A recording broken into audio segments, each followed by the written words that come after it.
the bags that were created through a partnership with the Kentucky Community Crisis Response Team and the Kentucky Autism Training Center. The materials that have been provided have been done so in partnership. Once you or your agency has these bags, they are yours to keep, okay? As materials get broken, damaged, dirty, right, it would then be your agency or your personal responsibility at your convenience to make those replacements happen, all right? It's not something that we would have the capacity to do.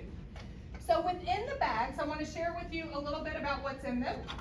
First and foremost, you have a communication board. When you're using the communication board, especially in noisy or windy environments, you're going to want to make sure that you study the communication board and either point or use a dry erase marker. Since it's laminated, you can circle what you're asking them, okay?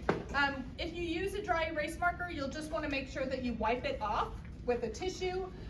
Soon after, if you forget, you can always use a little bit of hand sanitizer and that will get the dry erase marker off. With the communication board, you want to utilize the wording that is on it.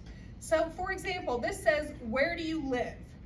So if you are asking a person what their address is, you're going to want to use the words, "Where do you live?" because that is what is written, all right? For some individuals, hearing two different things would be processing two sets of information.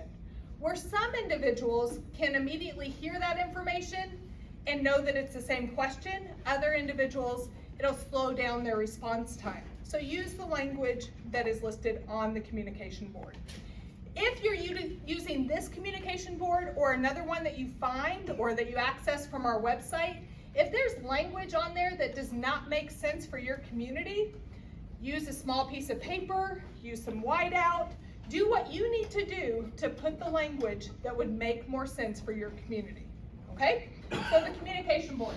There's also a pain scale on here and a keyboard so that if they need to utilize that to help you communicate, they have that available. Another thing that's in here are noise canceling headphones. These can be reused, of course. All the materials in here should be able to be reused except for the wipes and the tissues. So the noise canceling headphones are easy. They are adjustable. One thing that you will want to do after the individual uses them, of course, is to wipe them off with something like a Clorox wipe or the antibacterial wipes that are in your kit.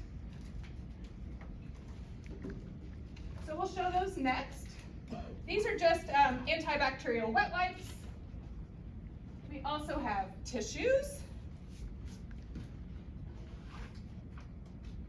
Other things that we have in the bags, we have a puppet, we have a stuffed animal. These can be used for lots of different things, right?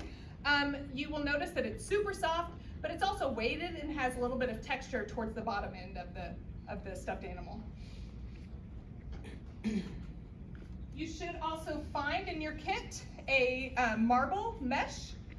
This can be utilized for lots of different things. There is a little bit of an auditory stimulation that you might experience or that the individual that you're working with might experience, but also the texture, okay, is oftentimes what the individual is going to be liking.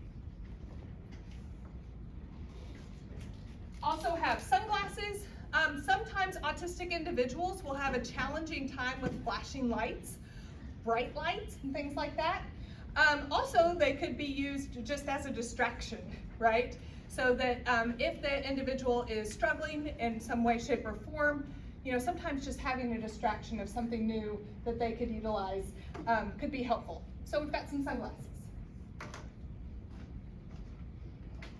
The other piece that we have is a Click-It.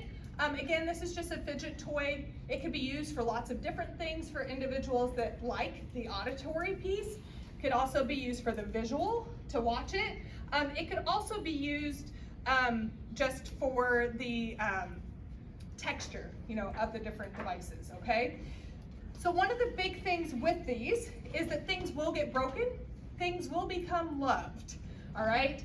It's also possible that if you hand this to an individual, that this becomes their friend and they really like it, and it might be a choice that you have to make of whether that just goes home with them versus trying to get it back from them, all right? Probably try to get the headphones back because those are a lot more expensive than something like this. So really quick, I would like to give you some ideas on how to replace items, either if they get broken or damaged or things like that. The Kentucky State Fair, local health fairs that you go to, local community resource events and things like that, a lot of your providers will have giveaways, okay? So definitely go to those events, stock up on materials that you see there, and put them in your bag and have them as an additional resource. That is all the items that are included in your bag, but I want to show you some additional items that you might want to include, and the list goes on and on, but this will give you a good start. So the first thing that you might want to have is paper and pen or markers. You could also have some coloring sheets or things like that. This is just a little container of colored pencils, but you could use whatever. Next time you go to a restaurant and they have kids meals, ask them if you could have an extra set of the crayons as an example that you could put in the bag, okay? Other things that you might want to have are other types of fidgets. This is just a rope fidget. And this is a fidget spinner. This is a flashlight. This could be used for lots of different things. It could be used for something that you're doing with the person, but it could also, again, be utilized just as a distraction for that person. It also has some textures and sounds and things like that that some individuals might enjoy. Thank you for joining us. The next few slides are designed to support your continued use of the items in the sensory bags to assist individuals in the community. Please take a moment to review these slides, which provide guidance on the communication board, headphones, sensory items, and additional tips for stocking and using the sensory bags effectively.